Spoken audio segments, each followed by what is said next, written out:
Buenas tardes, Arratsaldeon.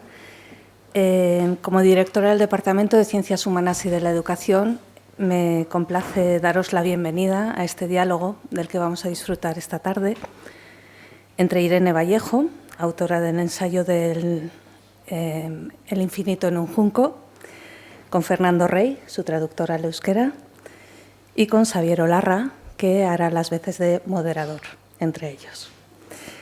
En esta tarde tan fría, tan desapacible, con tanta nieve alrededor, no se me ocurre un lugar más cálido y acogedor para poder disfrutar de la presencia de nuestros tres invitados. Irene Vallejo, a la que estoy encantada de conocer. Es doctora en Filología Clásica, escritora y autora de este maravilloso ensayo de 400 páginas sobre la invención de los libros en el mundo antiguo. Tiene más de 45 ediciones, no os cuento cosas que no sepáis, pero miles de ejemplares vendidos, está traducido a más de 35 idiomas, publicado en más de 50 países. Es un ensayo que ha sido reconocido, entre otros, con el Premio Nacional de Ensayo, el Premio José Antonio Labordeta o el Premio Aragón 2021. Irene Vallejo nos ofrece en este ensayo, en palabras de uno de sus críticos, la oportunidad de volver al placer de la lectura, recordándonos la historia de un objeto pequeño, entrañable y esencial que nos consuela y nos ayuda a sobrevivir, el libro. Fernando Rey, su traductor al euskera, compañero en la universidad, Premio Euskadi de Traducción, es el culpable de que podamos disfrutar cruzando ese puente de palabras que ha sabido tejer en ese proceso de traducción que, como él mismo dice, le ha dejado huella. Fernando es responsable del equipo de traductores de la Universidad Pública de Navarra, ha sido profesor de euskera, traductor, ha publicado obras de numerosos autores, pero también es autor de numerosas obras. Xavier Olarra, escritor, traductor y editor, es uno de los fundadores de Ediciones Igela, Premio Euskadi de Literatura por la traducción al euskera del Ulises de James Joyce. Es responsable también de la traducción de autores como Faulkner, Sartre o Capote y está considerado un referente fundamental por su trayectoria como traductor y, sobre todo, por su labor de promotor de la literatura traducida al euskera. Hay compañeros y compañeras aquí del departamento. Tenemos en el departamento la suerte de acoger de tener a las áreas de filología, de didáctica de la lengua, de literatura.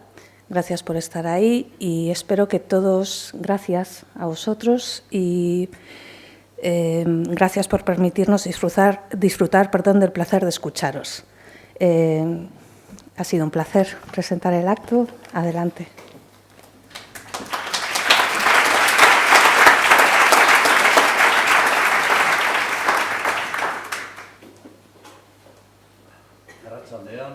Os habéis acercado a este lugar, decía.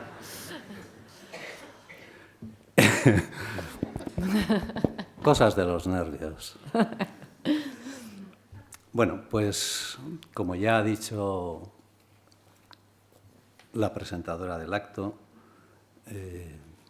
hoy lo que vamos a hacer es un diálogo entre Irene Vallejo y Fernando Rey, su traductor de euskera. Yo me voy a limitar a ejercer de moderador si hubiera el caso, ya que yo no sé exactamente qué es lo que tengo que moderar, porque dos personas tan moderadas como son ellos, que se llevan tan bien, pues no creo que aquí se vayan a pelear por nada.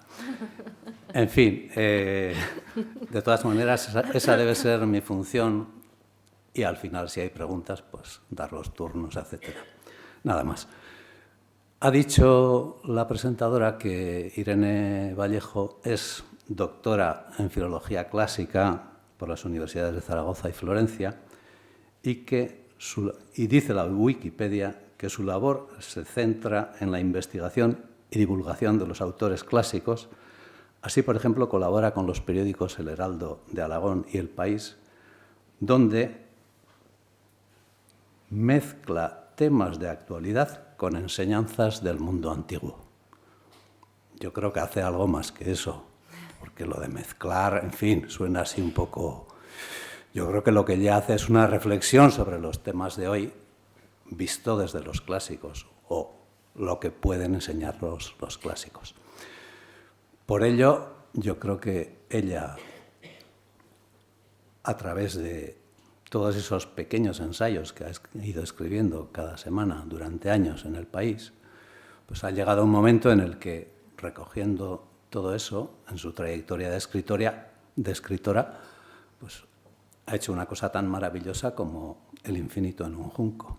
Eso no sale de un día para otro, sale de un montón de trabajo que lleva previamente hecho. Ella inició su andadura literaria, por decirlo así, escribiendo obras de ficción, pero paradójicamente a lo que ocurre con la mayoría de los escritores, pues se ha hecho famosa y mundialmente famosa por un ensayo, por un libro de ensayos, cosa que es absolutamente, pues eso, no sé si increíble o algo más, porque me faltan las palabras para ver a qué idiomas se ha ido traduciendo y los millones de lectores que tendrá. Porque para el año 2023 aparecían en la lista de traducciones pues el inglés, el francés, el alemán, el portugués, el italiano, el polaco, el ruso, el catalán, el gallego. Eso dice la Wikipedia, no aparece el euskera, pero estaba ahí. La número 15 era la traducción al euskera. Y esta era, en gran parte, mérito y empeño de Fernando Rey, que se encargó de la traducción porque, entre otras cosas, quedó fascinado por este libro. Y entonces, pues, le ha dedicado todo lo que haya tenido que dedicarle y se ha dedicado una parte de su vida a traducir este libro. Voy a hablar un poco de Fernando Rey, que seré breve, aunque su trayectoria es larga. Él es traductor, ahora mismo es traductor en la Universidad Pública de Navarra, pero ha sido traductor en el Gobierno de Navarra durante un montón de años. De formación es doctor, mejor dicho, es licenciado en Medicina. No llegó nunca a doctor, no hizo ninguna tesis doctoral, no ejerció como médico, pero se quedó en docto. Es muy docto en todo lo que hace referencia a la traducción, en todo lo que hace referencia al euskera y en muchas cosas más. Él, como ya han dicho, ha traducido principalmente del italiano a autores como Tabucchi, Mazzetti, Elena Ferrante, Milena Agus y otros cuantos. En fin, lleva una gran parte de su vida traduciendo literatura y también ha traducido varias obras desde el castellano y entre ellas pues la más importante es sin duda El infinito en un junco. Como he dicho, es muy docto en traducción, muy docto en euskera. Creo que ellos pueden empezar a explicarnos un poco cómo ha sido esta aventura de traducir el libro, primero de crearlo, y le cedo la palabra a Irene para que nos cuente todo esto, porque tendréis más ganas de escucharle a ella que a mí. Bueno, muchísimas gracias, buenas tardes, Arratsaldeon. Es un gran placer estar en Pamplona para una aragonesa vecina y cercana a esta tierra. Gracias a la invitación de la UMNA por abrir las puertas también a la cultura, a las humanidades y por darnos la oportunidad de dialogar sobre los libros, sobre la traducción. Para mí es siempre emocionante reencontrarme con Fernando a través de este proyecto. Todos los meses que dedicó al trabajo pues nos fuimos conociendo, primero a algunos correos electrónicos con dudas sobre la traducción y después el descubrimiento gradual de cuántas afinidades personales y qué sensibilidad compartimos, y ha sido pues un camino que nos ha terminado convirtiendo en grandes amigos. Así que para mí es siempre un placer compartir diálogo con él y hablar de la traducción, porque uno de los temas importantes en Mi infinito en un junco es el homenaje a la traducción, ¿no? La reflexión sobre la enorme importancia cultural que ha tenido el hecho de traducir. En mi investigación sobre la Biblioteca de Alejandría, más allá del sueño ¿no? de reunir todos los libros del mundo, que ya tiene algo, ¿no? de iluso, de utópico, de fantástico casi, ¿no? Parece un relato de Borges avant la lettre. Pues estaba esa otra parte, esa otra dimensión mucho menos conocida del proyecto alejandrino, que era el de traducir los textos de las culturas que rodeaban a Grecia y Egipto y tener acceso a textos judíos, indios, persas, ¿no? De las principales civilizaciones y, por supuesto, también egipcios traducidos al griego, y cómo allí fue probablemente el primer intento de crear un diálogo entre miradas, entre formas de entender la civilización, la cultura, las religiones, todos esos textos que los gobernantes de Egipto, la dinastía de los Ptolomeos, pues en parte lo hacían porque pensaban que a través de los libros, a través de las historias, a través de los imaginarios podían dominar las mentes de sus súbditos, pero también tenía esa otra parte más idealista, ¿no? de reunir por primera vez todo el conocimiento más allá de las fronteras de los idiomas y de las lenguas. Y a partir de ese momento de Alejandría empieza ya un trayecto, un camino sin vuelta atrás, en la que desde entonces nos hemos traducido, ¿no? Entre todas las lenguas, entre las civilizaciones. No hemos dejado ya nunca de traducirnos unos a otros, ¿no? Y esa traducción ha cambiado ya para siempre la historia de la cultura universal. De hecho, lo universal existe gracias a las traducciones, porque ¿cómo entraríamos si no en contacto con las ideas que circulan fuera de nuestras fronteras si no fuera gracias a estos embajadores, ¿no?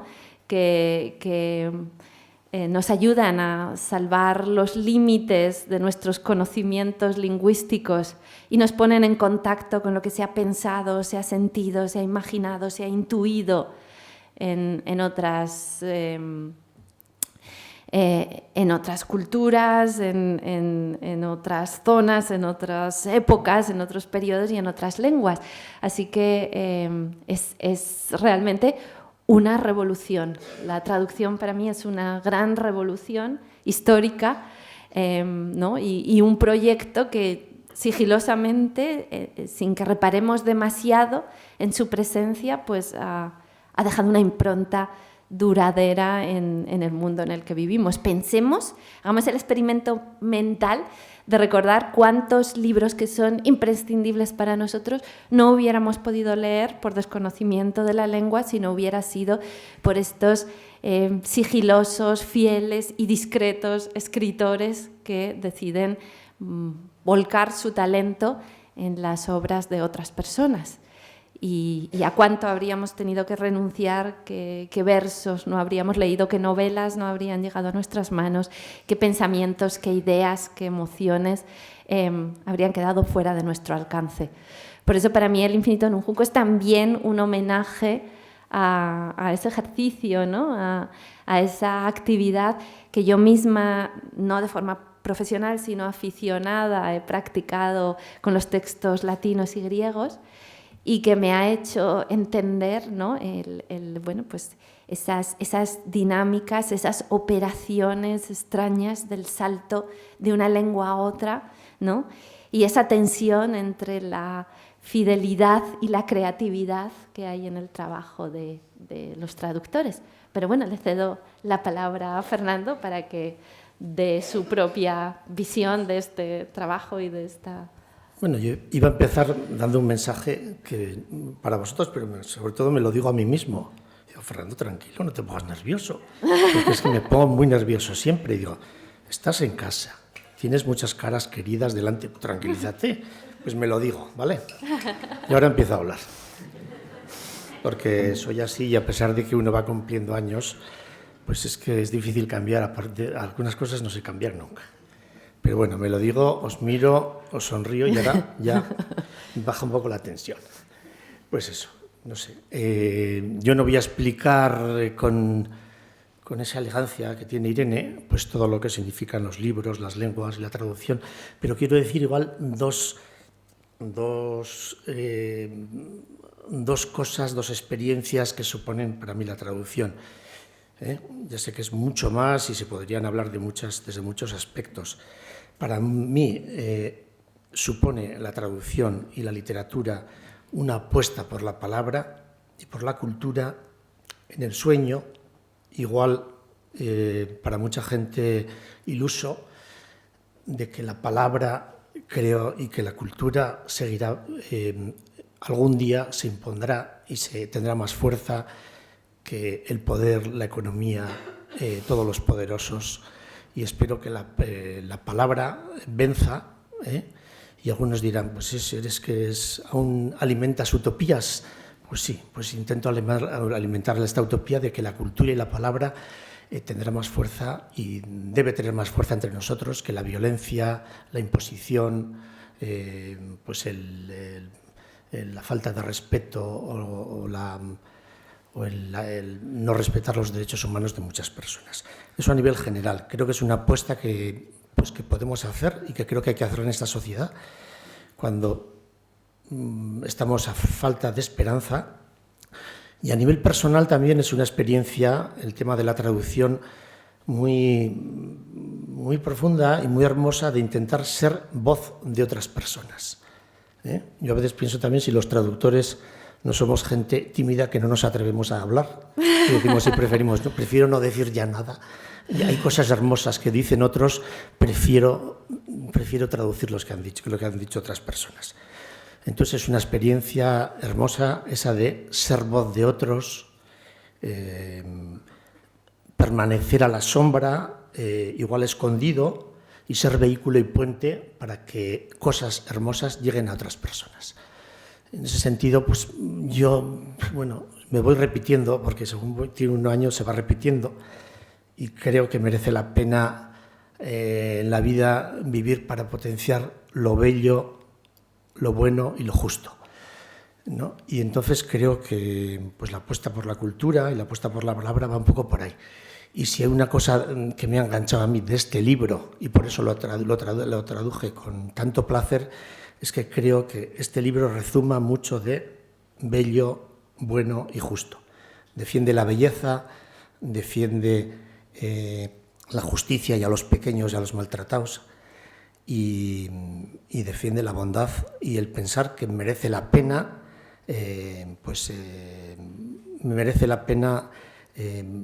intentar construir una sociedad pues mucho más armónica y mucho más agradable y más respetuosa con todos.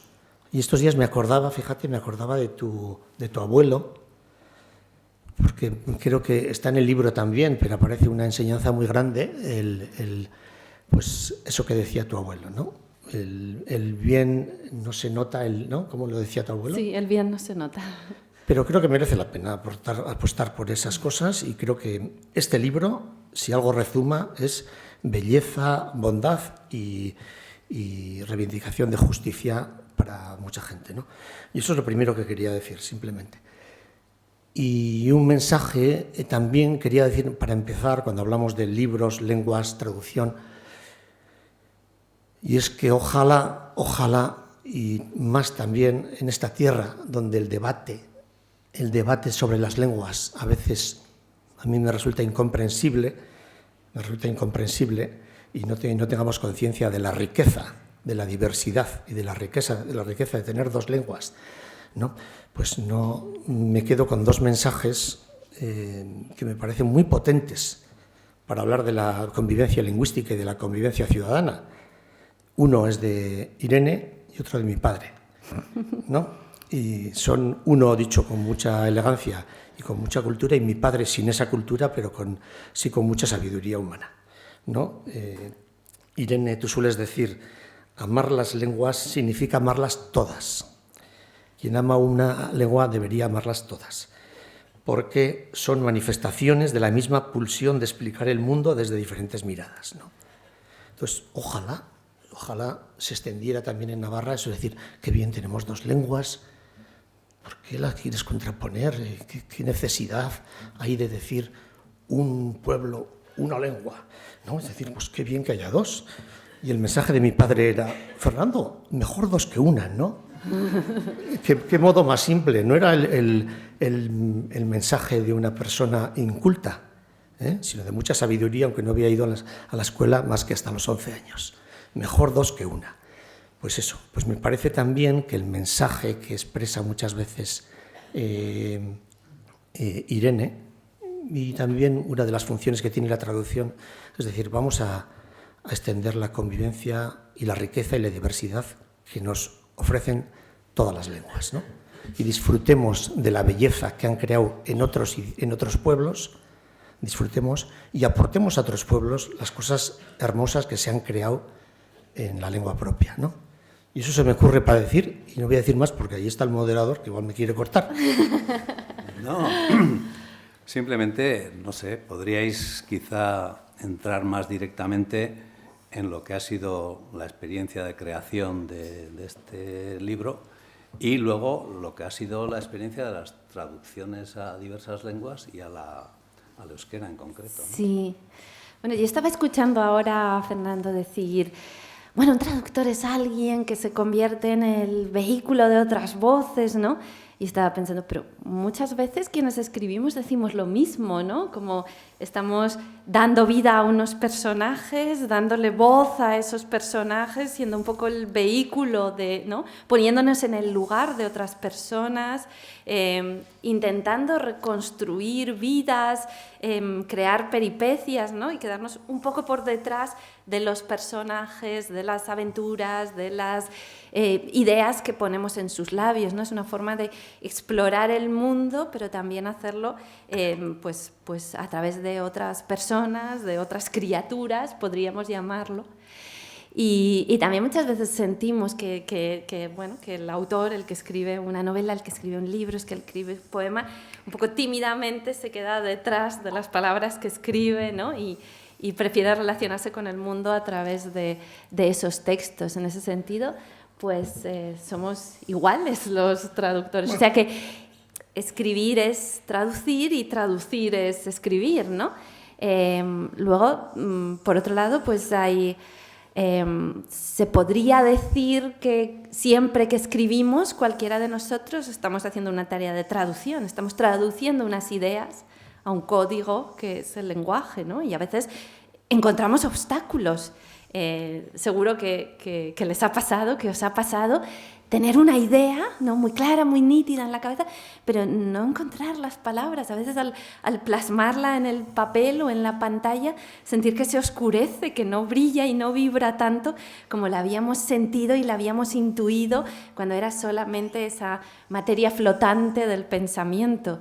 Entonces, en ese sentido, todos traducimos, ¿no? Todos estamos constantemente buscando las palabras con las que traducir emociones, intuiciones, ideas, sentimientos. En realidad, un hablante es necesariamente un traductor, ¿no? Alguien que traduce ideas y pensamientos.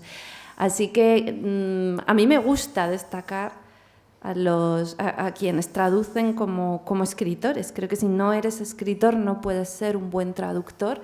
Y ha habido grandes escritores que han sido traductores, que se han dedicado a la traducción. Julio Cortázar, por ejemplo, vivió muchos años de la traducción antes de publicar sus libros y nos ha dejado maravillosas traducciones del francés, por ejemplo, el Las Memorias de Adriano, de Marguerite Yourcenar, que es uno de mis libros favoritos. Yo lo he leído en la traducción de Julio Cortázar. Es como si dos escritores estuvieran colaborando conmigo, ¿no? y caminando a mi lado, de mi mano, cada uno de ellos. Entonces, bueno, me parece que hay que reivindicar este trabajo leal y oculto y muchas veces silencioso y al que no se le presta atención.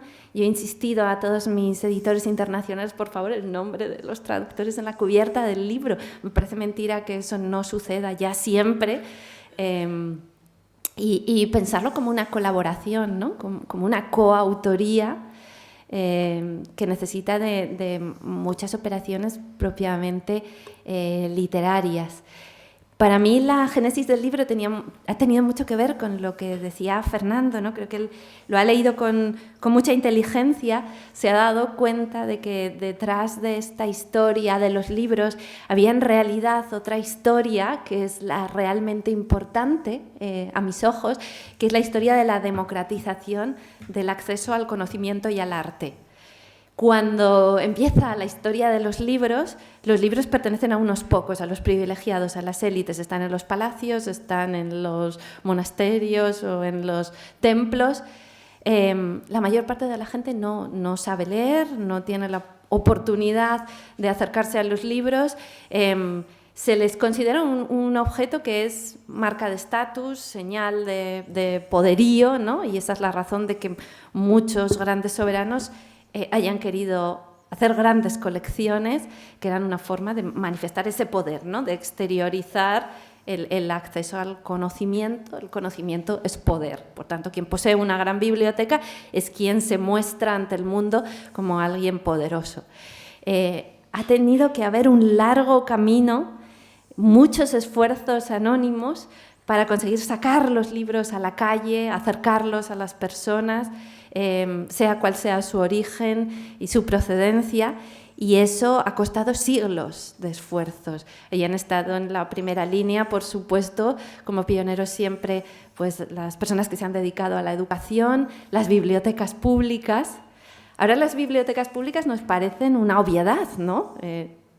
Hemos nacido, hay bibliotecas a nuestro alrededor y pensamos que es algo que, por supuesto, tendría que existir, pero podrían no haber existido. A alguien se le tuvo que ocurrir la idea revolucionaria de que había que reunir colecciones de libros y abrir las puertas a todo el mundo para que tuviera acceso a esos libros. Desde los libros encadenados del medievo, ¿no? Que estaban allí literalmente con unas cadenas que los unían a las mesas para que la gente no se los pudiera llevar, como en otros tiempos los periódicos cuando se les ponían esas fundas de madera, ¿no? Para que no te los llevases, hasta las bibliotecas donde realmente te prestan los libros para que te los lleves a tu casa. Hay allí un trayecto enorme de la biblioteca privada de los poderosos a la biblioteca pública, y es un camino profundamente revolucionario y transformador que hemos recorrido gracias al esfuerzo de mucha gente. Por eso el libro comienza con esos jinetes misteriosos, ¿no? Que van cabalgando, armados, ¿no? Enviados del faraón de Egipto, y toda la gente, los lugareños, los mercenarios, los miran con inquietud, ¿no? ¿Quiénes son esos soldados? ¿Cuál es su misión peligrosa? Porque van cargados con bolsas llenas de dinero. ¿Qué es lo que buscan?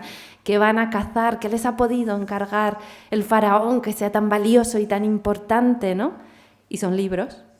Y el Infinito en un junco termina, no es un spoiler, con las bibliotecarias a caballo en Kentucky, que es una representación, podrían haber sido también las bibliotecarias de las misiones pedagógicas o cualquier otra profesional de las que hace el movimiento opuesto, ¿no? No ir a buscar libros como esos primeros jinetes para saquearlos, robarlos, comprarlos, hacerse con ellos por cualquier medio legal o ilegal y llevárselos al faraón egipcio para que construya su gran biblioteca de Alejandría. El faraón egipcio griego, ¿no? Porque estamos hablando ya de la época helenística, sino esas mujeres, esas bibliotecarias que se cargaban los libros a la espalda o en las alforjas y los llevaban a los pueblos donde esos libros no habían llegado nunca. Es un movimiento circular, ¿no? Desde los que van a robar, acumular, ¿no? A buscar los libros para los ambiciosos coleccionistas que eran los soberanos, hasta las personas que van a hacer el movimiento contrario, como una sístole y diástole, a llevar los libros allí donde no llegan, a esos pueblos en las montañas escarpadas, donde nunca se ha leído y donde por primera vez llega la literatura, los relatos, las historias, el conocimiento, y cambia la vida de la gente. Entonces, entre un movimiento y otro, entre la Biblioteca de Alejandría y todas estas bibliotecas que ya tienen bibliobús o biblioburro o cualquier otro procedimiento por el que buscan llevar los libros hasta el último rincón, se cumple todo un proyecto histórico en el que se ha embarcado mucha gente, para el que han hecho falta mucho sentido de la utopía, como decía Fernando, y que realmente ha cambiado nuestra forma de relacionarnos con los libros y con la sabiduría. Y en eso se han cifrado muchas oportunidades para personas que parecían excluidas, se han cambiado muchos destinos a través de los libros, y esto sigue sucediendo todavía hoy en día porque la aventura está en marcha, y cuando yo voy a Latinoamérica, allí me encuentro con los mediadores o promotores de lecturas, que se ponen en peligro para ir a barrios peligrosos o a zonas de guerrillas, y frente a la violencia, frente a las bandas, frente al narcotráfico, llevan los libros para intentar dar oportunidades a los jóvenes, crear talleres de lectura, de escritura, orquestas, y a través del arte sacarlos de esa atmósfera violenta en la que viven y darles otras oportunidades. Entonces es una gran aventura que sigue en pie, que sigue viva hoy mismo, que no ha terminado, que todavía tenemos que defender. Y bueno, esa es en realidad la historia que yo quería contar, y quería buscar todos los indicios junto a los emperadores, Alejandro Magno, Cleopatra, Augusto. Están esos protagonistas silenciosos y anónimos que han hecho posible esta historia. Y ahí está pues, también un poco el reflejo de nuestra propia vida. Mencionaba antes a Fernando, a mi abuelo. Mi abuelo fue maestro, bueno, de hecho 3 de mis abuelos fueron maestros rurales, y era la historia, ¿no? Ellos decían, bueno, les enseñamos unos cuentos y unas cuentas a los niños, y de esa manera cambiamos vidas, ¿no? Y bueno, pues quizá por eso yo, la nieta de aquellos maestros rurales, pues ahora quería hacer un canto a lo que significó su trabajo y su esfuerzo y su profesión, a todo lo que ha tenido que cambiar la sociedad para que estemos aquí esta tarde, para que exista esta traducción, este libro, para que alguien como yo me haya podido dedicar a la literatura, y cómo resuenan esas palabras de mi abuelo, ¿no? Mi abuelo, lo cuento al final del libro, era una persona muy, muy cuidadosa, quería cuidar a todo el mundo, incluso a los desconocidos. Iba por la calle y veía una alcantarilla, la tapa de una alcantarilla que se había desencajado, y él se preocupaba de colocarla en su sitio para que nadie tropezase y se cayera. Si veía una cáscara de plátano en el suelo, él la recogía y la tiraba a la basura. Y entonces me decía esa frase, me decía, ¿ves? El bien no se nota. Si alguien no se habrá caído porque nosotros hemos tirado esta cáscara a la basura, hemos recolocado la tapa de la alcantarilla, y nunca lo sabrá, porque no se caerá y porque hemos evitado el daño que hubiera podido sufrir. En ese sentido, él decía, el bien no se nota, en el sentido de que cuando las cosas van bien no sabemos todo el mal que nos acechaba y que hemos evitado, ¿no? Y es mucho más estruendoso el mal, la violencia, los problemas, aquello que no se consigue, y sin embargo el bien es algo, ¿no? Que es como algo que circula suavemente, algo que no descarrila, es el tren que llega a su horario, es todo lo que funciona y cumple sus objetivos, y entonces no chirría, no es noticia, no sale en los titulares de la prensa, pero sin embargo qué importante es toda esa gente que está haciendo bien su trabajo, que cuida de los demás, que se preocupa de evitar situaciones graves que podrían suceder, ¿no? Que se preocupa también de enseñar, que es una manera de bueno, crear arquitecturas de futuro, ¿no? Y bueno, pues de alguna manera este libro es también un homenaje a eso, a esas ideas de mi abuelo y a esa forma que él tenía de entender la vida. Los libros son silenciosos, no nos parece que cambien el mundo, están allí a nuestro lado, los vemos, los consideramos parte de nuestra vida cotidiana y que poco sospechamos todas las historias, todas las luchas, todas las búsquedas, todas las invenciones, todos los esfuerzos que hay detrás de estos objetos tan simples, ¿no? Y que hayan llegado hasta nosotros, que se hayan salvado de la censura, de las hogueras, de las persecuciones, de las inquisiciones y de la inquina en general de todos los que no aman la libertad de palabra, pues es el resultado de muchas luchas y de muchos esfuerzos y de muchas pequeñas aventuras que yo, como una cerezade, quería intentar contar en estas 1001 noches de los libros. Sí. Yo voy a intentar contestar un poco a lo que ha dicho Xavier, como algo sobre la traducción de este libro, has preguntado, ¿no? Sí. Entonces yo iba a decir, sí, yo primero me leí el libro y me gustó mucho, de manera que estaba dispuesto a traducirlo por puro placer. Por puro placer lo iba a traducir. Luego llegó la oferta pues, de Irene y de Pamiela, ¿no? Y me gustó mucho, y voy a decir 4 palabras, porque fue el comienzo, porque me gustó tanto, y empecé a traducirlo antes de que el proyecto estuviera montado, ya había empezado. Cuando dijo Pamiela, digo, oye, pues este libro, pues mira, he empezado. Vale.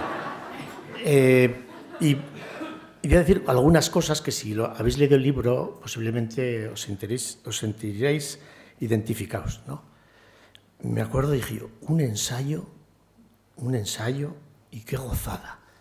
Con el rollo que me pareció en el instituto, Grecia, Roma, Egipto, los clásicos y no sé qué. Dije yo, ¿cómo se puede hacer disfrutar y enseñar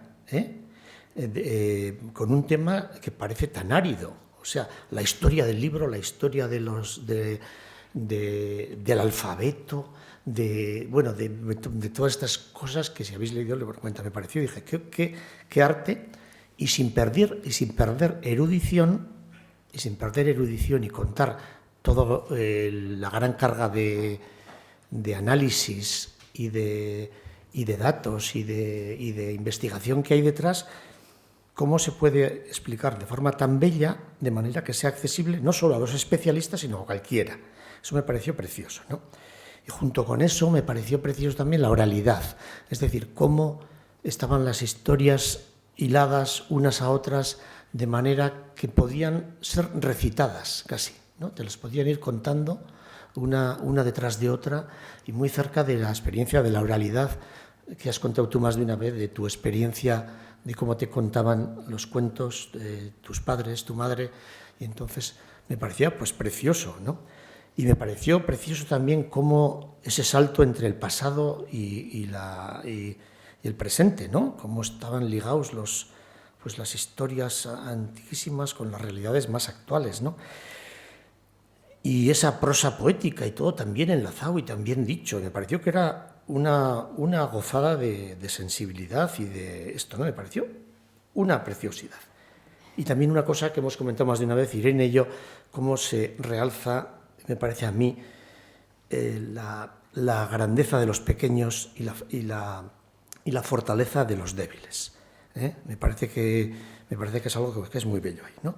Entonces, yo con esas cosas, ese fue el comienzo para mí, me gustó mucho el libro y creo que he sido el libro que más a gusto he traducido. He traducido muchos muy a gusto, pero lo he traducido muy a gusto. Entonces, ha sido un placer traducirlo y he disfrutado mucho. Y luego, pues, además no me ha resultado muy difícil, porque he tenido buenos ayudantes, Xavier Olarra y la misma Irene, y luego también, porque cuando un libro está bien escrito, muy bien escrito, es mucho más fácil traducirlo. Es decir, creo que, y sobre todo, si te sientes identificado con lo que dice, con el mensaje, con la forma, pues se convierte en un disfrute, y cuando uno hace algo a gusto sale mejor. Y yo también me he quedado muy contento con el fruto y digo, pues no voy a pecar de falsa. Creo que está bien traducido, creo que se lee bien, creo que se lee bien, ¿no? Y ya de esto, en el proceso de traducción, ya voy a decir una cosa también que ha sido para mí muy hermosa en el proceso de traducción. Y es que, claro, yo leí, me empecé a traducirlo, entonces cogí y me metí en Internet, que tiene cosas buenas también, y en Internet, y escuché varios discursos de Irene, ¿no? Escuché varios discursos, entre ellos el discurso que hizo en el 50 aniversario del Hospital Infantil Pediátrico de Zaragoza y otras.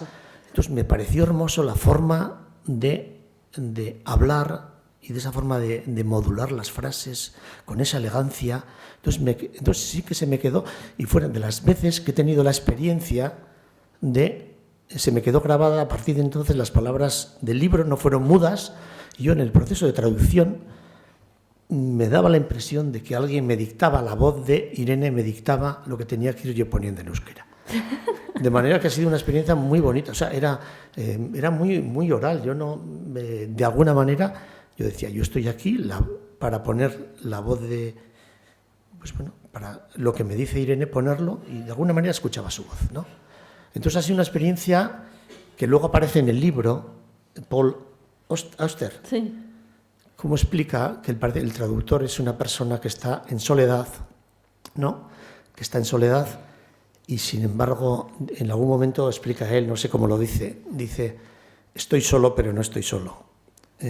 Estoy haciendo un libro y estoy escribiendo y es el mismo libro pero es otro libro. Y dice, tengo la experiencia de sentir que estoy solo y a la vez estoy acompañado en esta habitación. No sé cómo lo dice de una manera mucho más bonita, ¿no? Entonces ha sido una experiencia a nivel personal y espiritual muy hermosa, eso de estar solo y acompañado y de ser vehículo para otra voz, ¿no? Ha sido junto con eso también es verdad que se me encendió el deseo poco a poco de conocerle a ella y ha sido una experiencia muy gozosa también, ¿no? Y eso quería decir del proceso de traducción, ¿no? Y luego voy a decir dos cositas también. Bueno, también en el proceso de traducción me he sentido muy acompañado y me ha ayudado siempre Irene. Creo que ha sido un gozo. O sea, es decir, una duda que tenía se la mandaba con el trabajo que tendría, me contestaba muy amablemente. O sea, entonces me he sentido acompañado en ese proceso y ver que, bueno, pues que estamos haciendo un trabajo en común y una relación hermosa. Y luego también el descubrir, cuando uno traduce un libro, dicen que Sarriondía escribía en un libro que los traductores somos lectores privilegiados porque nos metemos muy dentro del texto y a veces tenemos la capacidad o tenemos la oportunidad de identificarnos con lo que se dice o con personas, con personajes, ¿no? Eso me ocurrió ya con Sostiene Pereira, me sentí muy identificado con Pereira en algunas cosas, no os voy a decir por qué ahora, pero en esta también me sentía muy identificado con el mensaje y con Irene, con la sensibilidad. De manera que iba sintiendo poco a poco también una unidad sin tener intimidad, porque no somos amigos íntimos, pero esa experiencia hermosa de cuando con una persona te sientes unido en lo esencial, en las intuiciones esenciales en la vida, aunque no tengas excesivamente trato, ¿no? Y así que es verdad que se me encendió el deseo de conocer y luego ha sido una gozada conocerle y compartir determinados ratos. Eso en cuanto al proceso de traducción. Y también voy a decir lo último ya sobre el proceso de traducción, es que aquí el señor de allá, el moderador, que no es nada moderado en muchas cosas, es verdad que se leyó y corrigió todo el libro, sentado en una bicicleta estática durante el confinamiento, mientras hacían miles de kilómetros, se leyó y corrigió todo el libro. Bueno, yo creía que los escritores éramos gente extravagante, pero esto de oír voces, sentirse poseído por otra persona, en fin, empieza a verse que estar trabajando en una bicicleta estática, recorrer kilómetros al mismo tiempo que corriges libros, en fin, veo que nos une profundamente un vínculo de extravagancia que es maravilloso y que comparto también con todo el equipo de Pamiela, que se lanzó a esta operación, ¿no?, de de embarcarse en la traducción de un libro extenso, complicado, en apariencia poco comercial, como es un ensayo, ¿no? Y bueno, pues un poco hicimos todos esta locura por convicción, por ilusión, ¿no? Quizás somos un poco ilusos, pero nos embarcamos en este proyecto con ese deseo también. Para mí era un sueño que el libro estuviera traducido a todas las lenguas de la península. Se ha traducido ya al portugués, al galego, al catalán, al euskera, al aragonés. Y bueno, quedan algunas lenguas, ojalá pueda llegar el momento, pero para mí era especialmente importante que también este libro pues tuviera esa dimensión de reivindicación, como dice Fernando. Yo me he pasado la vida defendiendo el latín y el griego contra toda la gente que me decía estas son lenguas muertas, ya no sirven para nada, no se hablan, ¿qué sentido tiene estudiarlas, aprenderlas, ¿no? Y como filóloga siempre he sentido que aprender esas lenguas me ha enriquecido como escritora, me ha enriquecido como hablante de mi lengua y creo además que hablar una lengua es también adquirir con ella unos determinados esquemas mentales, nuestra forma de expresar, nuestra sintaxis. Las lenguas nos llevan a fijarnos en determinadas cosas y no en otras, porque tenemos palabras para determinados conceptos, no para otros.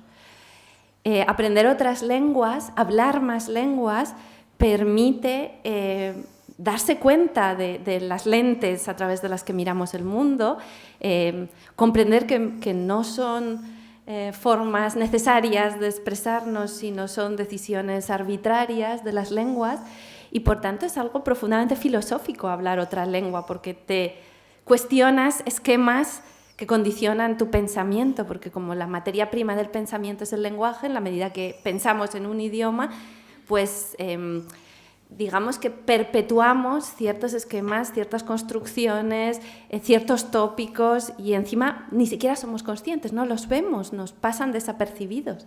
Hablar más lenguas es ser capaz también de desactivar, ¿no?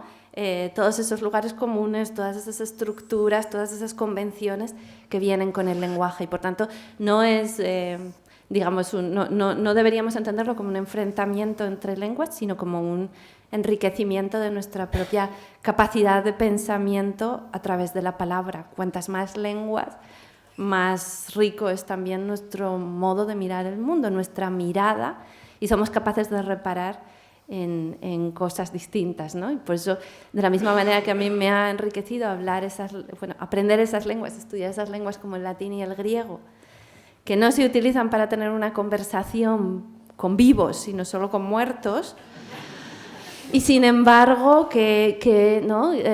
¿Cuánto les debemos a las conversaciones con los muertos? Esto suena un poco necrófilo, pero es la pura verdad, ¿no?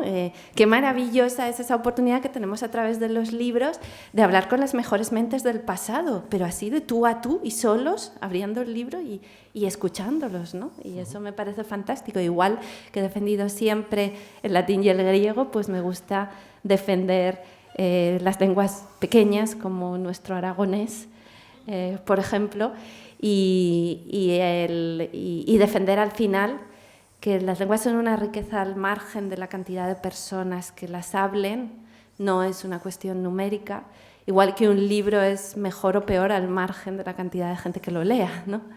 Y por eso me ha parecido hermoso participar de esta locura a varias bandas que hemos protagonizado aquí con esta traducción y con el equipo de mi querida gente de Pamiela y con Sí, y quería decir Fernando. también, bueno, yo creo que ha sido muy hermoso también la apuesta por las lenguas frágiles que haces. Yo creo que te empeñaste en que saliera en euskera también. Estabas dispuesta no a cobrar, sino a pagar si hiciera falta para que saliera adelante el proyecto. Y creo que ha habido generosidad y esas cosas que reivindicas como valores fundamentales, pues yo las he visto en la práctica también. No tengo ninguna necesidad de hacerle la pelota de nada, ¿eh? Esto es verdad y ya está. Y también iba a decir que sí, la traducción, pero la literatura, a mí me parece que es... Estabas hablando de, bueno, creo que es una oportunidad hermosa para viajar. A mí que no me gusta viajar nada, bueno, yo suelo viajar a Olite y a San Sebastián y poco más, me parece que la literatura nos ofrece la oportunidad de viajar sin movernos, sin riesgo, sin incomodidades, a otros lugares, a otras épocas, a otras ideas, a otros corazones, a leer cosas hermosas o a leer cosas que nos incomoden o nos cuestionen nuestras propias ideas y convicciones, ¿no? Y creo que es algo hermoso, que es un viaje hermoso la literatura, ¿no? Descubrir otras realidades y yo creo que es un viaje bonito. Y lo digo yo, que no soy un gran lector para nada, no leo demasiado, ya sé que aquí hay gente muy, muy aficionada y yo la verdad es que no leo demasiado, ¿no?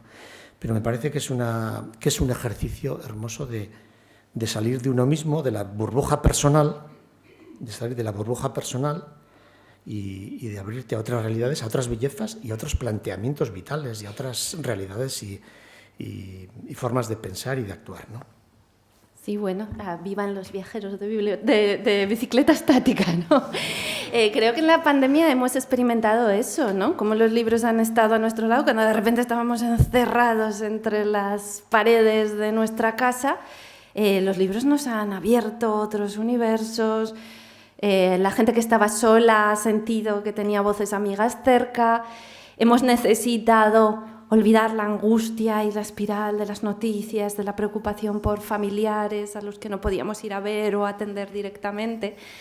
Y los libros han estado allí. Lo bueno fue que los libros estaban en casa y los teníamos cerca como amigos y acudimos a ellos. Y después de que llevábamos décadas oyendo que se acababan los libros, que la gente cada vez leía menos, ¿no? Estas cosas que repiten machaconamente, porque la cultura, no sé por qué, es un territorio muy apocalíptico y entonces siempre estamos hablando del final de algo, el fin de la novela, el fin de los libros, el fin de la lectura, el fin de la cultura.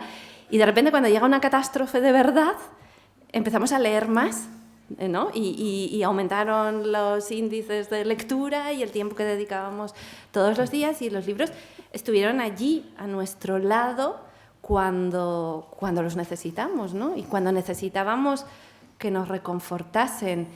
Y respecto al comentario que hacía Fernando sobre los viajes, yo creo que era Proust el que decía que a él los viajes sin lecturas previas no le gustaban. O sea, él cuando decidía que iba a ir a un sitio necesitaba leer y tener como esa densidad de referencias, y se pasa toda la historia de En busca del tiempo perdido, soñando con ir a Venecia, leyendo, embebiéndose, y luego llega a Venecia y casi le gusta más lo que había hecho antes, ¿no? El proceso de lectura, que luego ver Venecia realmente, ¿no? Y bueno, pues eso, la lectura no nos separa del mundo, no es una evasión, no nos aleja de la realidad, todo lo contrario, le añade capas, le añade profundidad. Cuando has leído sobre un país, sobre una cultura y viajas a ese lugar, reconoces, identificas, ¿no? Descubres huellas, ves mucho más de lo que verías si simplemente fueras allí sin conocimientos previos. Es lo que pasa en general con el estudio y con el pensamiento, ¿no? Lo que añade es profundidad de campo a todo lo que vemos. No nos aleja de la realidad. Yo siempre insisto que nos la hace mucho más hospitalaria, ¿no? Mucho más sugerente, mucho más viva. Y en ese sentido, pues estoy totalmente de acuerdo con esa reivindicación, ¿no? de que todos los viajes empiezan en nuestra mente y en el mejor de los casos terminan con ¿no? Cuando nos transportamos a los lugares, pero siempre empiezan con esa elaboración, el deseo previo, ¿no? Cómo fantaseamos, cómo nos imaginamos el viaje, el proceso de prepararlo, de planificarlo, de soñarlo, de elegir a la persona que vendrá con nosotros, ¿no? El anhelarlo previamente, y el leer también es una forma de cultivar ese anhelo, ¿no? y de vivir la vida. Yo creo que que con más intensidad. Mi madre, que también es gran lectora, suele decir siempre, me acuerdo de algunas cosas que he leído con más intensidad que de algunos momentos de mi vida que se me han borrado, años, experiencias. Dice, sin embargo, hay libros de los que tengo un recuerdo que es como si los hubiera vivido, ¿no? O sea, tengo la memoria de ese fragmento de un libro, de ese pasaje de una novela, de ese personaje, a veces más claro que los recuerdos de mi propia vida. Y creo que es así. Pues no sé, antes de terminar, yo tengo curiosidad por una cuestión que aparecía en un tuit tuyo, en Twitter, sí, que era, alguien te preguntaba, a ver, ¿de qué lengua se ha traducido a todo este tipo de lenguas? A francés, inglés, alemán, etcétera. ¿De qué lengua se ha traducido? ¿Se ha traducido directamente del español o no? Y ahí creo que respondías que tú has controlado. Sí. A ver, en el proceso de todas estas traducciones, pues por supuesto siempre hemos insistido en que se tradujera a partir de la versión original y no se tradujera a partir de traducciones. Con muchos de esos traductores y traductoras he tenido la oportunidad de hablar, me han preguntado dudas, interpretaciones, lo mismo que ha sucedido con Fernando, aunque bueno, en este caso concreto, además luego nos hemos conocido en persona, hemos viajado para hacer la promoción y ha nacido ya esta relación íntima, ¿no? Pero con otros traductores, pues a través de correos electrónicos me han preguntado, bueno, ha sido curioso también, digamos, verlo desde sus ojos y descubrir a través de sus dudas cuáles eran los aspectos que culturalmente resultaban más desafiantes vistos desde otras culturas, ¿no? Porque, bueno, quizá las europeas están más cerca a todas, pero ya cuando estamos hablando de traducir al turco, al árabe, al coreano, al chino, al taiwanés, al japonés, pues ya es realmente muy difícil. Allí hay profundos saltos de cultura y de pensamiento, ¿no? Y entonces es una operación muy curiosa el comunicarme con estos traductores, que claro, los traductores al mismo tiempo son un poco como embajadores, conocen la cultura, han leído mucho, a veces han viajado o han vivido, o son hijos de o nietos, ¿no? Y mantienen un poco esa vinculación emocional con otro país que no es el suyo. Y bueno, pues se han informado y conocen muchas cosas, pero otras les desconciertan, les llaman la atención, no acaban de entenderlas y bueno, pues es curioso, ¿no? Ese lost in translation, qué saltos tenemos que dar, qué explicaciones necesitan, qué cosas se les escapan, qué es lo realmente local en nuestra forma en mi forma de escribir, ¿no? Y qué es lo que no se puede trasladar o se traslada con más problemas a otras culturas, ¿no? Ahora estoy en una fase muy intensa de trabajo con mi traductora japonesa, que ha resultado también encantadora, y ayer me mandó una foto de unos árboles en flor cerca de donde ella vivía, como una forma, ¿no?, de darme a conocer la vista desde su ventana y qué es lo que ella ve mientras traduce el libro, todo muy japonés, porque eran unos árboles en flor y tal, y me da datos y te das cuenta de que casi sin ser consciente empiezas a compartir experiencias, empiezas a saber qué motivos ha llevado a ese traductor a interesarse por esa lengua o por esa cultura, ¿no? En Dinamarca conocí a mi traductora, que era una mujer muy, muy divertida, así con una melena totalmente enloquecida, que vivía en el campo y que decía que se había enamorado del español porque habían llegado a Dinamarca una comunidad de chilenos que huían de la dictadura y que entonces le parecían muy guapos aquellos chilenos y un poco por ligar había empezado a aprender con ellos español y luego acabó siendo traductora de español, ¿no? Hay una historia detrás de cada una de esas peripecias de traductor que les llevan a identificarse con una cultura, o pues, otros son hijos de exiliados que han vivido en ese país pero mantienen el vínculo. Bueno, hay muchas historias y muchas formas de explicar todo esto y Y luego, pues eso, los contenidos. Me acuerdo con el taiwanés, el traductor taiwanés, me preguntó una duda, había un fragmento que no entendía del libro en el que yo estaba haciendo una broma y decía que, una broma religiosa, decía que es una lástima que no todas las palomas nos puedan dar el don de lenguas, ¿no? Y entonces, claro, me escribí y me dijo, este párrafo no lo he entendido.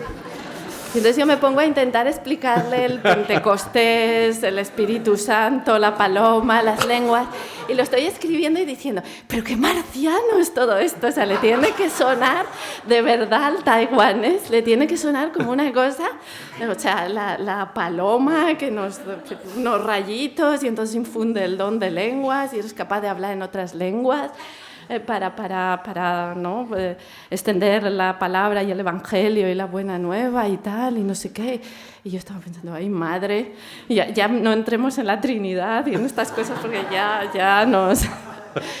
Pero claro, son cosas que realmente te ponen a verlas desde los ojos extranjeros y dices, madre mía, luego nosotros nos sorprenden y nos extrañan, pero lo que tenemos aquí realmente... Entonces es fantástico, es muy emocionante y sobre todo esa sensación tan insólita, porque yo lo escribí El infinito en un junco sin expectativas, creyendo que era un libro que primero ni siquiera sabía si lo iba a terminar. En segundo lugar, creía que probablemente sería mi último libro. Y en tercer lugar, con un ensayo pensaba que no se llegaba a ninguna parte. De hecho, yo había ido eligiendo toda la vida cosas que se supone que no llevaban a ninguna parte. El latín y el griego, en filología, luego escribir ensayo en vez de escribir una novela, ¿no? Hablar de la antigüedad, de los libros, en el momento en el que están diciendo que se acaban los libros y que se acaba la lectura. O sea, a mí como que me gustaban las causas perdidas. Escribo un libro en el que uno todas las causas perdidas y es el libro que se traduce a todas esas lenguas y que para mi perplejidad, pues en realidad se puede leer casi en cualquier territorio, en todos los continentes, ¿no? Y eso me parece tan asombroso que en realidad todavía no me lo creo del todo, ¿no? Yo sigo todavía padeciendo ese asombro y esa sensación de que no es posible, ¿no? Alguien se ha tenido que equivocar, esto no le puede estar pasando a este libro. Y sin embargo, pues ha sido así de hermoso. Y además las circunstancias en las que nació El infinito en un junco, pues es probablemente el periodo más oscuro de mi vida. Había nacido mi hijo con graves problemas de salud. Estuvo ingresado prácticamente el primer año de su vida entre la UCI neonatal, cuidados intermedios y luego el hospital infantil, entrando y saliendo. Y yo pensaba que ya me tendría que dedicar a cuidar a mi hijo y por tanto que la posibilidad de dedicarme a la literatura se terminaba. Estaba totalmente convencida de que era mi último libro. Veía a otras madres que estaban en esa misma situación, a las que iba encontrando en el hospital, en atención temprana, en los especialistas. Y todas me decían, hay que dejar el trabajo porque cuidar a un niño con tantas dificultades es muy duro y tienes que estar constantemente llevándolo a un sitio, a otro, a la logopedia, a la rehabilitación, sácalo del colegio, llévalo, vuélvelo. Y yo pensé, bueno, si les ha pasado a ellas, me pasará también a mí, ¿no? Y entonces pues se ha acabado por lo menos durante muchos años, el sueño de dedicarme a la literatura. Y escribí este libro diciendo, bueno, si es mi último libro, que tiene muchas posibilidades de serlo, quiero que sea un acto de agradecimiento a todo lo que a mí me ha dado la literatura, la lectura y los libros. Y un homenaje a mi madre, que fue la persona que me contaba los cuentos cuando era una niña, y a mi profesora de griego, y a todas esas personas pues, que han hecho posible, ¿no? que el amor por las palabras y la literatura llegue a todos los rincones. Y lo escribí con ese concepto y con la intención de que fuera terapéutico para mí, tener al menos 1 hora al día, 1 hora y media, 2 horas, que pudiera dedicar a algo que no tuviera que ver con la enfermedad. Y en ese sentido fue un libro, digamos, que intentaba construir una barrera de esperanza en un momento en el que estaba muy angustiada por la enfermedad. Curiosamente, muchos de mis lectores lo leyeron en esas mismas circunstancias por la pandemia, cuando de repente todos encerrados en nuestras casas, estábamos compartiendo ese sentimiento de angustia por la salud, ¿no? Y fue, bueno, pues es un caso muy extraño en el que la atmósfera en la que yo había escrito este libro por razones absolutamente privadas se convierte de repente en la atmósfera en la que lo leen la mayoría de mis lectores. Bueno, esas cosas extrañas que tiene la vida, esos acontecimientos totalmente imprevisibles, ¿no? Y esta gran sorpresa que ha significado para mí la primera, que este libro pues haya encontrado ese recibimiento tan generoso en tantos lectores, en tantos países.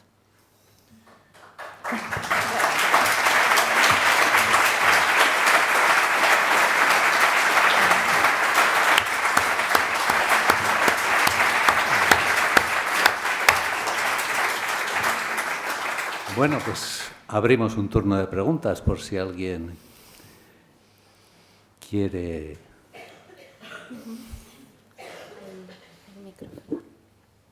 Bueno, preguntar o llevar la contraria o... Bueno, yo daros las gracias a los tres, pero bueno, su generosidad es tremenda y su emoción al contarlo, un placer. Si quería aprovechar el momento para que hagamos un reconocimiento, así como a tus abuelos,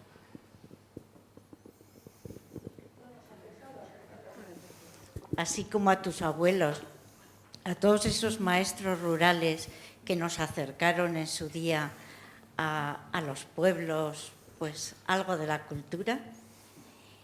Y también aprovecho el momento para hacer un reconocimiento. Ya sé que cuando hablamos de funcionarios todos nos ponemos un poco así, pero hay una funcionaria en un pueblo de la montaña de Navarra que lleva los libros a domicilio a las personas mayores. Pues también un reconocimiento a ella. Claro que sí, un aplauso para esa funcionaria amazona de los libros.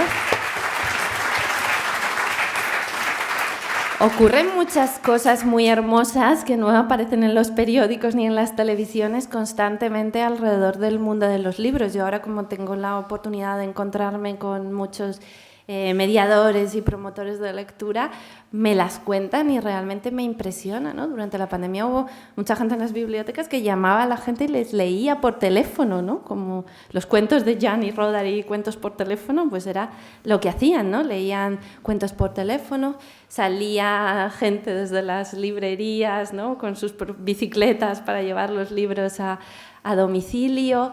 Hubo muchas iniciativas para intentar que los libros y la lectura, y luego mucho respaldo también de lectores a librerías de barrio, de la calle, gente que salió en apoyo y que las secundó y que, bueno, pues les adelantó, se abrió cuentas o intentó respaldarlos para que la crisis y el cierre durante el confinamiento no acabara con esos proyectos vitales que son siempre las librerías, que son frágiles también, ¿no? Entonces hay muchos ejemplos muy bonitos de gente que realmente se preocupa, ¿no? por el destino de otras personas, por aumentar sus posibilidades. Mis abuelos siempre recordaban lo duro que era ser maestro rural, ¿no? Era gente que venía de las ciudades y tenía una vida más cómoda y tenía que vivir en zonas muy aisladas, ¿no? Asumiendo muchas veces las privaciones, en casas sin baños, sin ninguna comodidad, pasando frío, en unas escuelas donde allí, pues, ¿no? Estaban todos helados con las estufas que encendían y era un trabajo que exigía un grado de idealismo también, ¿no? Es muy bonita la historia esa del maestro de Albert Camus, al que luego le agradeció el día que le concedieron el Premio Nobel de Literatura. Recordó a su maestro, ¿no? Ese maestro que él era un niño pobre en Argelia, su familia no había previsto que estudiara más allá del colegio y él fue a casa, convenció a su madre y a su abuela, les explicó que existían las becas, cosa que no sabían, les dio clases particulares al niño para que consiguiera aprobar el examen y lograra la beca. Lo acompañó al examen en tranvía, se quedó sentado esperando hasta que saliera. Y luego el día de la concesión del premio Nobel lo recordó a ese maestro, ¿no? Dice que hubiera sido de mí sin la fe de ese maestro que se dio cuenta de las posibilidades. Esto ha pasado 1000 veces, ¿no? Maestros que se dan cuenta de las posibilidades de un niño especialmente inteligente en un medio en el que no hay posibilidades económicas y apoya y ayuda y consigue becas y cambian vidas, ¿no? Cambian vidas, reorientan y incluso decían, pues eso, pagan zapatos, ayudan a resolver situaciones económicas. Digo lo de los zapatos porque hace poco me escribieron desde Chile para contarme un proyecto muy bonito que regalaban a cada niño un par de zapatos y un libro, ¿no? Y era una forma también en zonas muy desfavorecidas.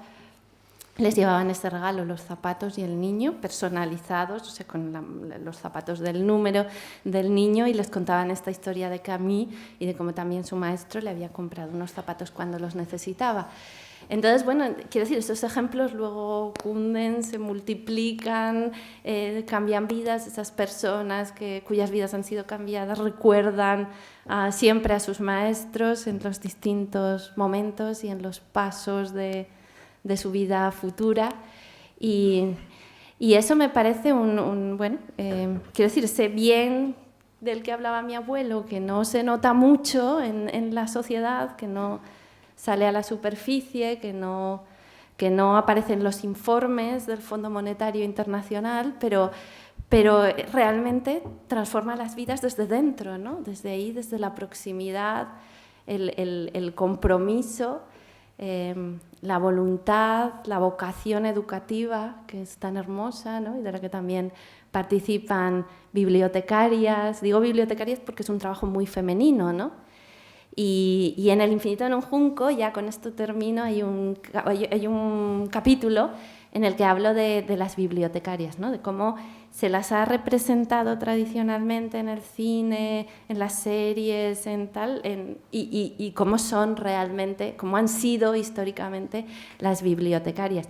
En la mayoría de series y películas, las bibliotecarias salen ahí con el moño apretado, ¿no? Son mujeres así un poco avinagradas, que te mandan callar, porque ese es el retrato, ese es el estereotipo que asociamos en el cine y en las series a las bibliotecarias. Y digamos que el ejemplo máximo de esta imagen de las bibliotecarias es la película Que bello es vivir. Seguro que la habéis visto porque nos las ponen todas las Navidades, ¿no?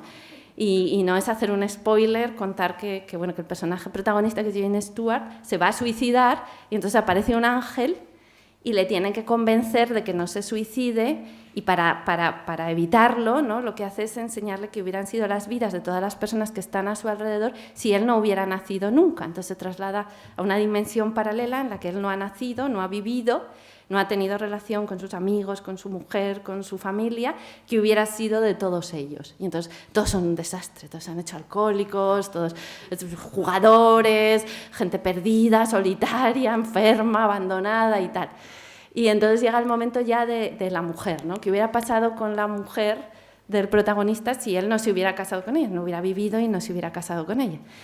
Y le pregunta a James Stewart, ¿y mi mujer? Y el ángel dice, no, esto no quieres saberlo, es demasiado horrible. Y el ángel está ahí, y James Stewart, sí, cuéntamelo, por favor. No, que esto te va a destruir, ¿no? Te va a destrozar y tal. Y dice, venga, llévame.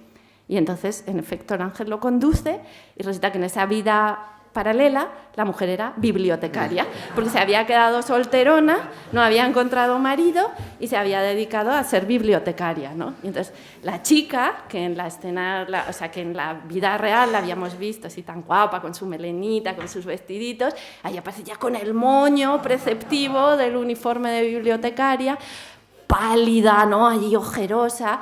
La vemos cerrar la puerta de la biblioteca, sale abrazada a los libros, ¿no? Que los lleva allí delante del pecho, casi como si fueran un escudo. La vemos avanzar por la calle atemorizada ante la realidad, ¿no? Mirando allí con terror, como si fuera una mujer acomplejada y acobardada ante la vida, Y entonces el otro dice, vale, ha merecido la pena no suicidarme para que mi mujer no sea bibliotecaria, ¿no?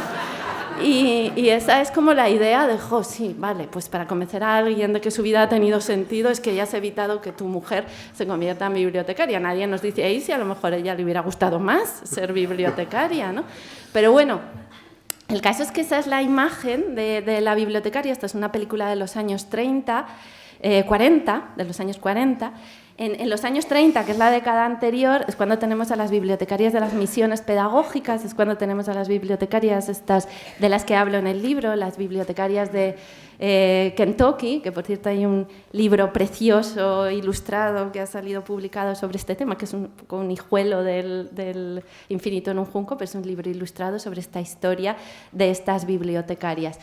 Y bueno, pues esas bibliotecarias de la República, ¿no?, que salían como María Moliner y otras, que se iban a los pueblos, que llevaban allí los libros, que organizaban los servicios bibliotecarios, que no se les ponía nada por delante si tenían que trabajar en viajar, moverse, entrar en contacto, organizar, poner en marcha toda la vertiente administrativa que requería todo ese trabajo.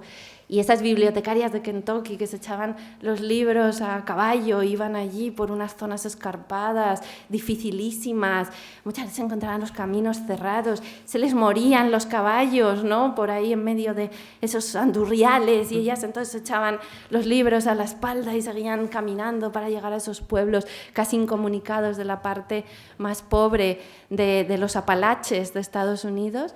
Y dices, bueno, o sea, eran estas mujeres aventureras, estas mujeres que eran unas verdaderas, un poco como luchadoras por los libros, por la cultura, que no se asustaban ante nada. Y luego la imagen que teníamos de esa mujer que sale ahí de la biblioteca, un poco como asustada del mundo, encogida, ¿no?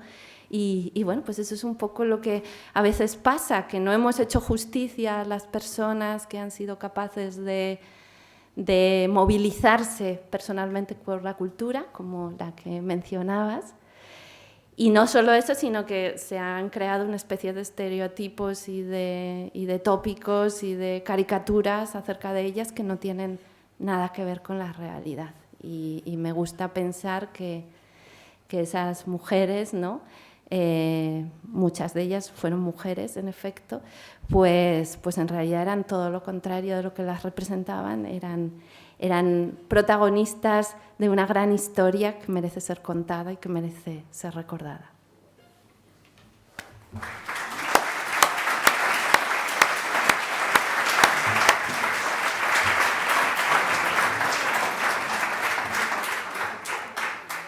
Sí, hay una.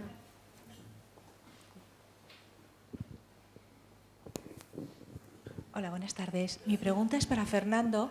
Por un lado, es por lo que, a través de la anécdota que ha contado Irene, cuando tú te encuentras con un texto que te viene, que es de otra cultura, por ejemplo, lo que ha contado ella del don de lenguas, ¿cómo lo traduces tú? Porque tú no puedes ponerlo del don de lenguas, tendrás que poner algo para que el lector sea capaz de comprender lo que el autor ha intentado decir. Entonces, ¿cómo resuelves tú eso? Y luego, por otro lado, para Irene, ¿hasta qué punto cedes tú tu obra de tal manera que él pueda transformarlo así? Porque deja de ser en parte tuya y es en parte de él. No sé si te he entendido bien. ¿Cómo soluciono esos saltos culturales? Bueno, hay veces que no sabría mucho cómo, no sabría a qué tipo de casos te refieres. Hay veces que hay saltos culturales que son insalvables y entonces el objetivo de la traducción no es ser fiel, sino acercarse lo más posible a la intención del escritor o de la escritora, es decir, voy a intentar acercarme, porque la fidelidad, siempre intentamos ser fieles a lo que dice el texto, pero no siempre es posible en un 100%. Entonces yo creo que a veces no tenemos que quedar contentos o satisfechos con acercarnos, ¿no? Y luego hay veces que yo creo que hay que hacer pues que hay que utilizar recursos pues que logren un efecto parecido. Quiero decir, en euskera solemos decir a la hora de la traducción al bezain hurbil behar bezain urrun. Decimos, en la traducción tenemos que intentar acercarnos lo más posible al original, pero también alejarnos todo lo necesario. Es decir, a veces hay que alejarse del texto pues para que sea un texto comprensible y que cumpla su función, ¿no? Y no sé, claro, hay cuestiones culturales, está el ejemplo que ha contado ella de ese juego de palabras con el Espíritu Santo, que para otra cultura no tiene sentido, ¿no? Yo me acuerdo, igual Xavier podría contar, ¿no? Cómo traduce a veces decían el traducir los evangelios, el agua y el vino, para una cultura donde el vino no existe, ¿cómo hacemos, no? O algunos decían, a la hora de traducir hay gente que ha traducido que en las bodas de Caná había chistularis, ¿no? ¿Qué ponemos? ¿Ponemos chistularis que nos evoca a nosotros una idea o ponemos que eran músicos y pierdo un matiz? No sé, se me correrían muchas cosas, muchos detalles, no sé si te he entendido muy bien. O voy a poner un ejemplo que, como os comentaba antes, si yo tengo que traducir que Irene ha puesto que decenas de jóvenes entraron, yo posiblemente, si intento ser fiel y digo decenas de jóvenes en euskera, va a resultar algo extraño y que no se entiende muy bien. ¿Y qué voy a hacer? Voy a decir que entraron docenas de jóvenes. Que eso en euskera sí que se expresa, es natural. He traicionado el texto, no he traicionado el espíritu del texto y además es igual. Porque si entraron 57 personas, más o menos, pues entraron decenas o docenas. ¿Me entendéis? Bueno, que no sé si, claro, en euskera se dice docena cagaste sartu ziren, pero amarna cagaste, pues no sé ni si se entiende ni si se dice, o si lo ha dicho alguien, ¿no? Bueno, pues yo creo que es como en todo oficio, pues uno va teniendo sus recursos y a veces, también no es una ciencia exacta y a veces hay que jugar con diferentes objetivos, no lo sé, ¿eh? No sé si he respondido.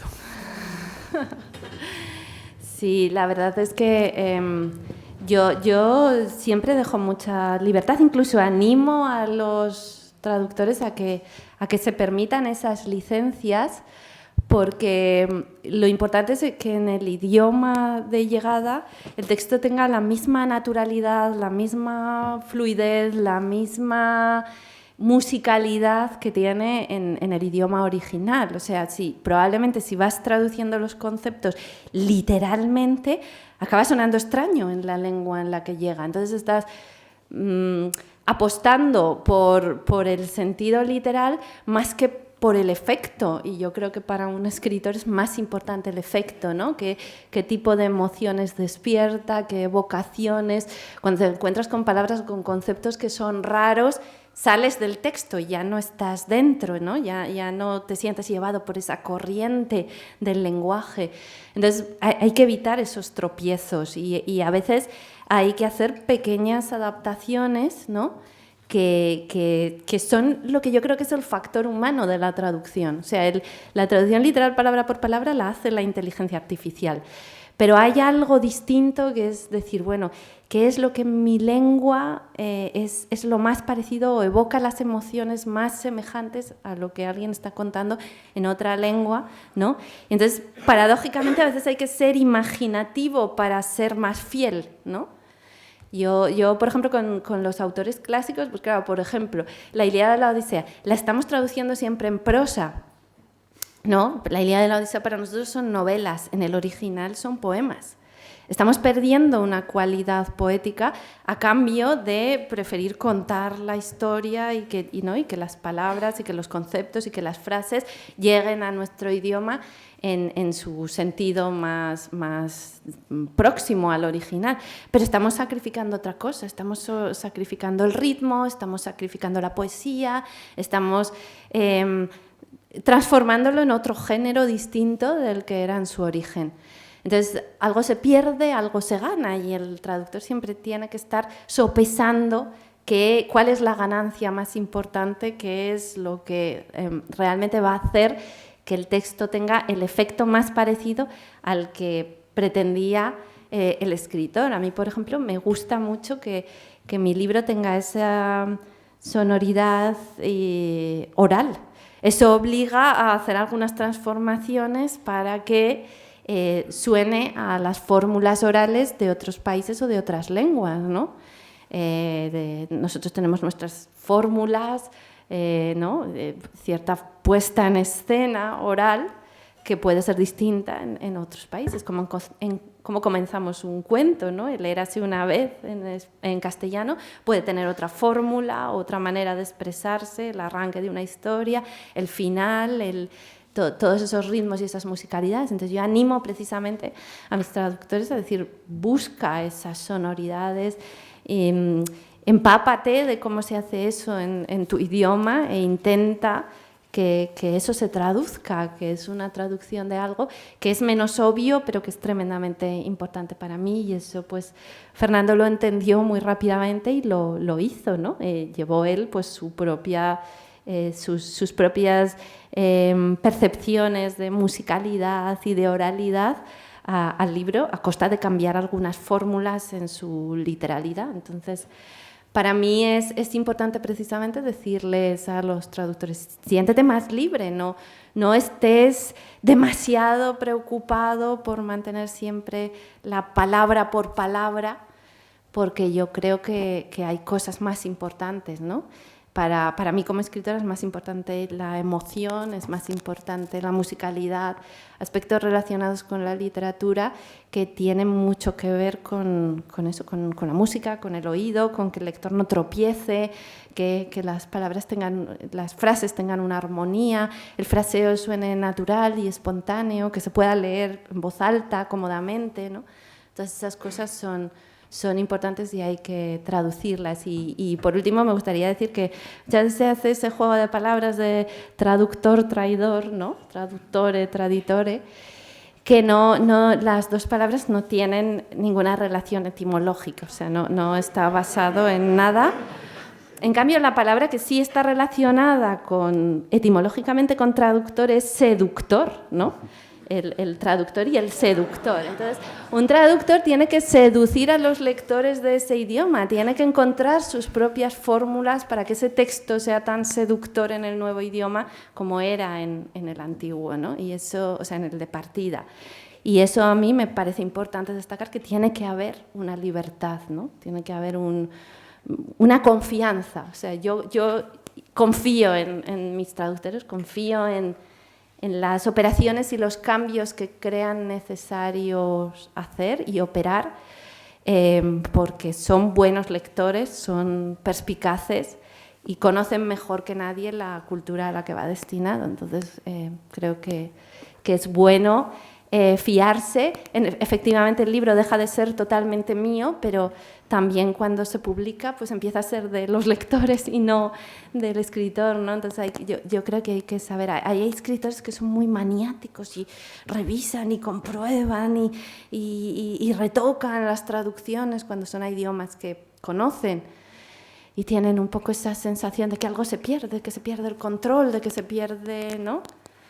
Y yo no, yo confío, prefiero confiar y decir, bueno, hay aquí otra persona con talento, con creatividad, con ideas, y hay que dejarla actuar. Es como en una adaptación cinematográfica, está pasando a través del universo de otra persona, y eso es bueno, y es lo que pasa con cada lector también. Bueno, pues Parece que toca cerrar el acto. Ahora tenéis los libros allí a disposición para el que quiera comprarlos. Irene los firmará, si lo deseáis.